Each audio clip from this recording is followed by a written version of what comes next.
Hey guys, welcome to प्रयत्न academy. मैं हूं पंकज गोतियाल और आज का जो हमारा टॉपिक है, इमेज देख के आप समझ ही गए होंगे कि आज का हमारा कौन सा टॉपिक होने वाला है।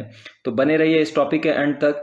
परीक्षा से संबंधित काफ़ी महत्वपूर्ण जानकारियां दी गई हैं, तो वीडियो के अंत तक वीडियो को जरूर देखें। और अगर आप हमारे चैनल पर नए हैं तो प्लीज़ चैनल को लाइक करना, शेयर करना और सब्सक्राइब करना ना भूलें। और साथ ही साथ जो बेल आइकन है उसको प्रेस करना ना भूलें। चलिए बात करते हैं अगर हम आज के टॉपिक के बारे में, मुख्यमंत्री के बारे में, तो कहां पर इसका संसदीय प्रावधान किया गया है। तो संविधान द्वारा सरकार की संसदीय व्यवस्था में राज्यपाल का संवैधानिक प्रमुख होता है। इससे पहले हमने राज्यपाल के पार्ट्स के बारे में जाना था कि राज्यपाल की पदावधि क्या होती है, योग्यताएं क्या होनी चाहिए, कैसे नियुक्ति होती है और राज्यपाल की क्या शक्तियां और कार्य होते हैं। आप इस वीडियो को देखने के लिए हमारे इसी सीरीज के प्लेलिस्ट में जाकर आप क्या कर सकते हैं, इन वीडियो को देख सकते हैं। अगर हम बात करें मुख्यमंत्री का, तो जिस प्रकार से राज्यपाल राज्य का क्या होता है, संवैधानिक प्रमुख होता है, लेकिन वास्तविक कौन होता है, मुख्यमंत्री। हम पहले भी बात कर चुके हैं कि भाई जिस राज्यपाल जो है वो केवल क्या है, एक संवैधानिक प्रमुख है, जिसको केवल क्या है, वहां उस राज्य के या संबंधित राज्य के संविधान की सुरक्षा करना होता है। लेकिन वास्तविक जो शक्ति होती है वो किस में होती है, मुख्यमंत्री या मुख्यमंत्री के नेतृत्व वाली जो मंत्रिपरिषद होती है उसमें वास्तविकता होती है, या वास्तविक शक्ति मुख्यमंत्री में निहित होती है। दूसरे शब्दों में अगर हम इसको देखें तो राज्यपाल केवल राज्य का मुखिया होता है और जो मुख्यमंत्री है वो सरकार का मुखिया होता है। इस तरीके से राज्य में जो मुख्यमंत्री की स्थिति है उसी तरह होती है जिस तरीके से केंद्र में प्रधानमंत्री की होती है। आप ये भी कह सकते हैं कि जैसे केंद्र में प्रधानमंत्री है, कार्य शक्तियां, स्थान जो कुछ प्रधानमंत्री का होता है, उसी तरीके से मिलते जुलते लगभग जो चीज प्रधानमंत्री केंद्र में होता है उसी तरीके का राज्य में होता है, जिसे हम क्या कहते हैं, मुख्यमंत्री कहा जाता है। अब मुख्यमंत्री की जो नियुक्ति है, किस प्रकार से मुख्यमंत्री की नियुक्ति की जा सकती है, तो सामान्यतः मुख्यमंत्री की जो नियुक्ति है वो जैसे प्रधानमंत्री की नियुक्ति की गई थी उसी तरीके से मुख्यमंत्री की नियुक्ति भी की जा सकती है। संविधान में मुख्यमंत्री की नियुक्ति और उसके निर्वाचन के लिए कोई विशेष प्रक्रिया यहां पर नहीं दी गई है, लेकिन जो आर्टिकल है 164 में केवल इतना कहा गया है कि मुख्यमंत्री की नियुक्ति कौन करेगा, राज्यपाल करेगा। ठीक है, लेकिन भाई आप डायरेक्टली ये भी कह सकते हो कि जो चीफ मिनिस्टर है उसकी नियुक्ति कौन करता है, राज्यपाल ही करता है। लेकिन इसका तात्पर्य ये बिल्कुल भी नहीं है कि राज्यपाल किसी भी व्यक्ति को क्या बना सकता है, मुख्यमंत्री बना सकता है या उसको नियुक्त कर सकता है, या किसी व्यक्ति को मुख्यमंत्री नियुक्त करने के लिए वो स्वतंत्र है, ऐसा बिल्कुल भी नहीं है। ठीक है, संसदीय व्यवस्था के अंतर्गत अगर हम देखें तो संसदीय व्यवस्था में क्या कहा गया है कि राज्यपाल राज्य विधानसभा में बहुमत प्राप्त दल के नेता को क्या चुनता है, मुख्यमंत्री नियुक्त करता है। लेकिन यदि वो किसी दल को स्पष्ट बहुमत प्राप्त ना हो तो राज्यपाल मुख्यमंत्री की नियुक्ति में अपने विवेकाधीन का इस्तेमाल कर सकता है।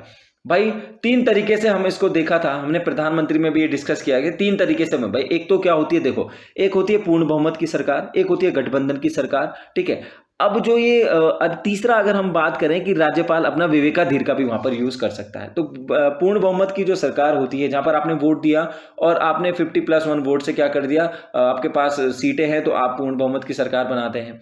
गठबंधन की अगर सरकार जहां पर होती है तो वहां पर क्या होता है, जो राज्यपाल है, एक तो पूर्ण बहुमत की सरकार में जिस व्यक्ति को आगे किया जाएगा मुख्यमंत्री के लिए वो बना दिया जाता है। अगर यानी किसी दल को स्पष्ट बहुमत अगर प्राप्त नहीं है तो राज्यपाल मुख्यमंत्री की नियुक्ति के लिए अपने विवेकाधीन का क्या कर सकता है, इस्तेमाल कर सकता है। और ऐसी परिस्थिति में होगा क्या कि राज्यपाल सबसे बड़े जो दल होता है या दलों के समूह के नेता को मुख्यमंत्री क्या कर देता है, नियुक्त करता है और उसे 1 माह के भीतर विश्वास मत हासिल करने को कहता है।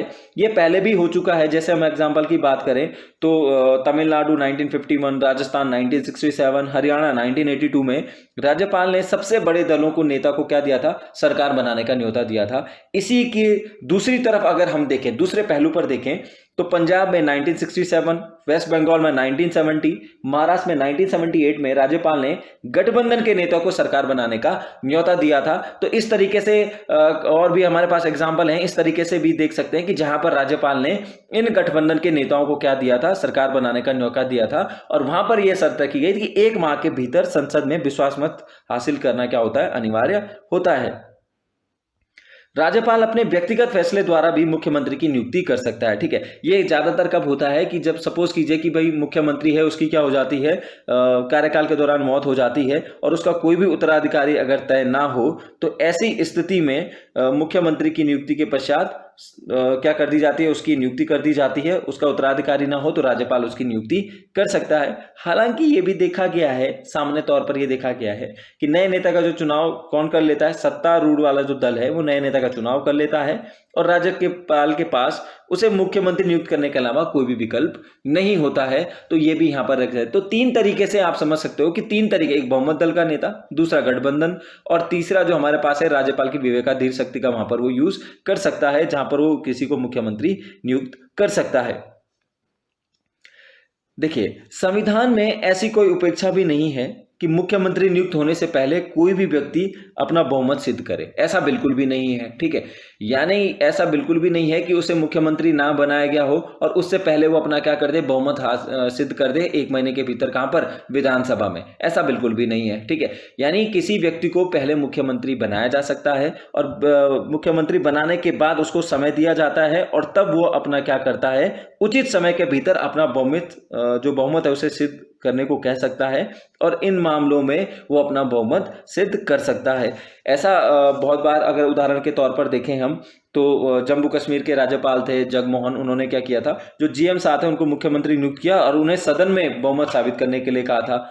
अगर हम और एग्जाम्पल की बात करें तो आंध्र प्रदेश के राज्यपाल रामलाल ने भास्कर राव को मुख्यमंत्री नियुक्त किया और उन्हें सदन में बहुमत साबित करने के लिए 1 महीने का समय दिया था। हालांकि वो अपना बहुमत क्या नहीं कर पाए थे, सिद्ध नहीं कर पाए थे, सरकार नहीं बनी थी उनकी, लेकिन ये मौका दिया गया था इस रूल के हिसाब से।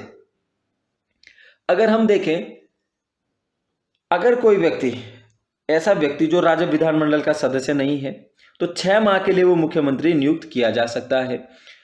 इस समय के दौरान उसे राज्य विधानमंडल के लिए निर्वाचित होना पड़ेगा। ऐसा न होने पर उसे मुख्यमंत्री का पद समाप्त हो जाएगा। अब ऐसा कोई व्यक्ति जो विधानमंडल हमने पहले भी डिस्कस किया था कि विधानमंडल किससे बनता है, विधानसभा, विधान परिषद और राज्यपाल से क्या बनता है, हमारा विधानमंडल बनता है। जिन स्टेट्स में विधान परिषद नहीं है वहां पर विधानसभा और राज्यपाल के द्वारा क्या बनाया जाता है, उसे जो बनकर जो समूह बनता है उसे विधानमंडल कहते हैं। ठीक है, तो जो विधानमंडल है, अगर कोई ऐसा व्यक्ति है, सपोज कीजिए कोई ऐसा व्यक्ति है कि जो विधानमंडल का सदस्य है, यानी वो ना विधानसभा का सदस्य है और ना ही विधान परिषद का सदस्य है, तो ऐसी स्थिति में वो मुख्यमंत्री बनाया जा सकता है। लेकिन शर्त यह है कि उसे 6 महीने के अंतर्गत मुख्यमंत्री नियुक्त किया जा सकता है और 6 महीने के अंदर उसे विधानसभा के किसी भी एक पद की क्या लेनी होती है, सदस्य होना अनिवार्य है। यानी मुख्यमंत्री को विधानमंडल के दोनों सदनों में किसी भी एक सदन का सदस्य होना अनिवार्य होता है। ठीक है, यानी आप ये भी कह सकते हैं कि जो मुख्यमंत्री है वो विधानसभा से भी बन सकता है और विधान परिषद से भी बन सकता है। यानी कि जहां पर, जिन स्टेट्स में, जो 7 हमारे पास राज्य हैं, वहां पर जो विधान परिषद है वहां से भी मुख्यमंत्री बनाया जा सकता है। लेकिन हालांकि ज्यादातर तौर पर अगर हम देखें, वो विधान परिषद जो मुख्यमंत्री है सामान्य तौर पर विधानसभा से ही चुना जाता है।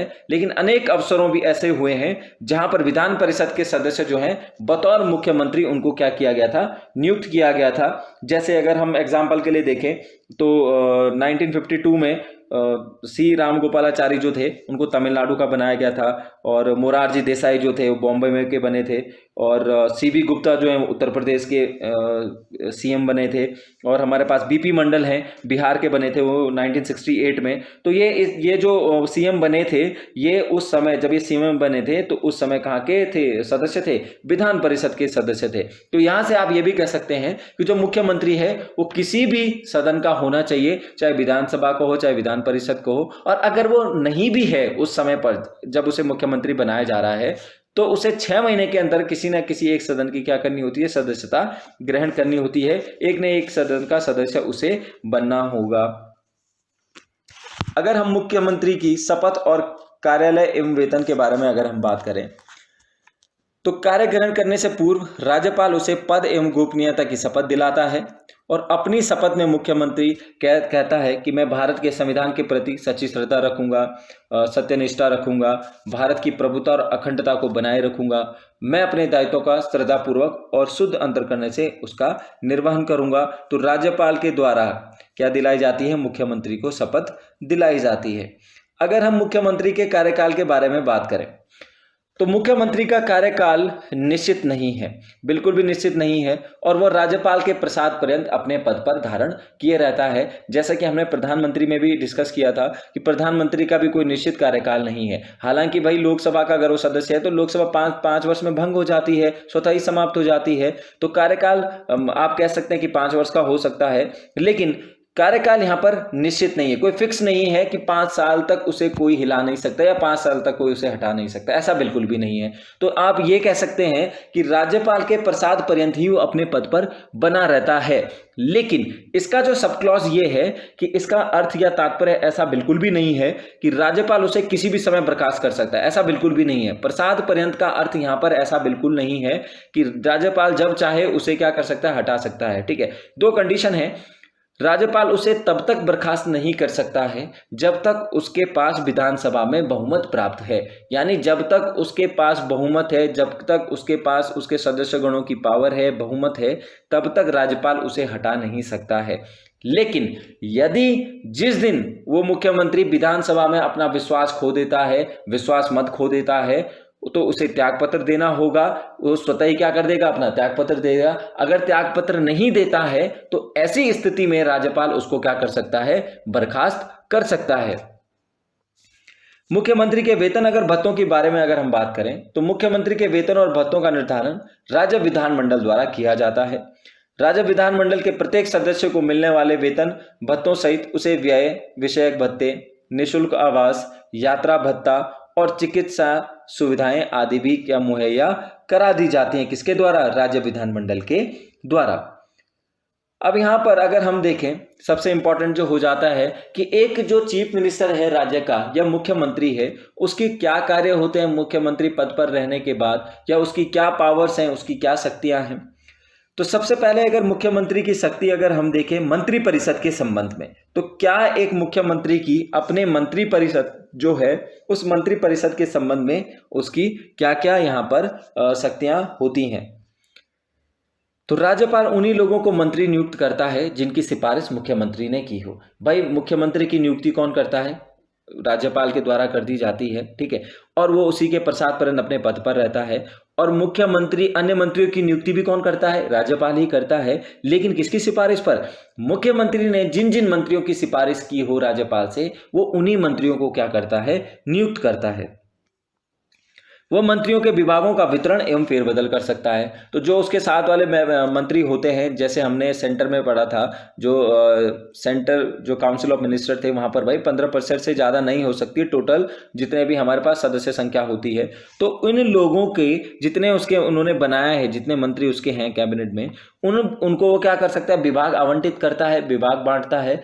और अगर उसे लगता है कि कोई व्यक्ति अपने, सपोज कीजिए कोई व्यक्ति जो है अपने ये विभाग अच्छे ढंग से नहीं चला पा रहा है, ठीक है, तो उनको क्या कर सकता है, स्थानांतरण कर सकता है, उनके विभागों में फेरबदल कर सकता है।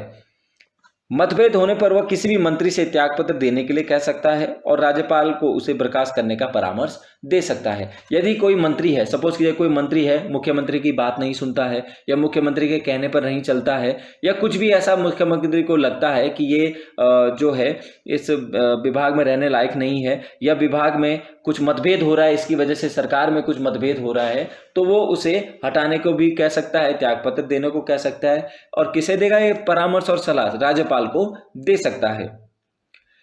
अगर सपोज कीजिए कि भाई मंत्री परिषद कोई नहीं माना, वो त्यागपत्र दे रहा है, तो उसने त्यागपत्र नहीं दिया, राज्यपाल ने भी कहा तब भी नहीं दिया, तो ऐसी स्थिति में ये भी हो सकता है कि भाई मुख्यमंत्री अगर त्यागपत्र दे देता है तो मंत्री परिषद स्वतः ही क्या हो जाती है, समाप्त हो जाती है। वह मंत्री परिषद की बैठक की अध्यक्षता कर इसके फैसलों को क्या कर सकता है, प्रभावित कर सकता है। अगर हम देखें राज्य विधानमंडल के संबंध में, तो वह राज्यपाल को विधानसभा का सत्र बुलाने या उसे स्थगित करने के संबंध में सलाह दे सकता है। तो यानी कोई भी जो सत्र होता है, तो विधानसभा का अगर सत्र बुलाना है तो इसकी सिफारिश भी कौन करेगा, मुख्यमंत्री ही करता है। ठीक है, उसकी सलाह भी कौन देता है, मुख्यमंत्री देता है। या किसी सत्र को स्थगित करना है, चाहे निश्चित काल के लिए है, अनिश्चित काल के लिए है, जो भी स्थगित करने का जो सुझाव है या जो सलाह है, वो भी कौन देता है, मुख्यमंत्री देता है। किसे, राज्यपाल को। वह राज्यपाल को किसी भी समय विधानसभा विघटित करने की सिफारिश कर सकता है। अगर मुख्यमंत्री को लगता है कि भाई विधानसभा को विघटित करना है तो वो राज्यपाल को ये सिफारिश कर सकता है, राज्यपाल को सलाह दे सकता है कि भाई विधानसभा को क्या कर दिया जाए, विघटित कर दिया जाए। वह सभा पटल पर सरकारी नीतियों की घोषणा करता है। ठीक है भाई, मंत्रिपरिषद से या अपने मिनिस्टर जो होते हैं, जो मंत्रीगण होते हैं विभिन्न विभागों के, उनसे सलाह मशवरा करने के बाद वो जो सरकारी नीतियां होती हैं स्टेट के लिए, उनकी घोषणा भी कौन करता है? मुख्यमंत्री के द्वारा ही की जाती हैं। अगर हम अन्य शक्तियों और कार्यों की बात करें तो वो राज्य योजना बोर्ड का क्या होता है? अध्यक्ष होता है। वो संबंधित क्षेत्रीय परिषद के क्रमवार जो क्षेत्रीय परिषदें होती हैं हमारी, उनके उपाध्यक्ष के रूप में कार्य करता है और एक समय में इसका कार्यकाल कितना होता है? 1 वर्ष का होता है। वह अंतरराज्य परिषद और नीति आयोग की गवर्निंग काउंसिल का सदस्य होता है और इन दोनों परिषदों की अध्यक्षता किसके द्वारा की जाती है? प्रधानमंत्री के द्वारा की जाती है।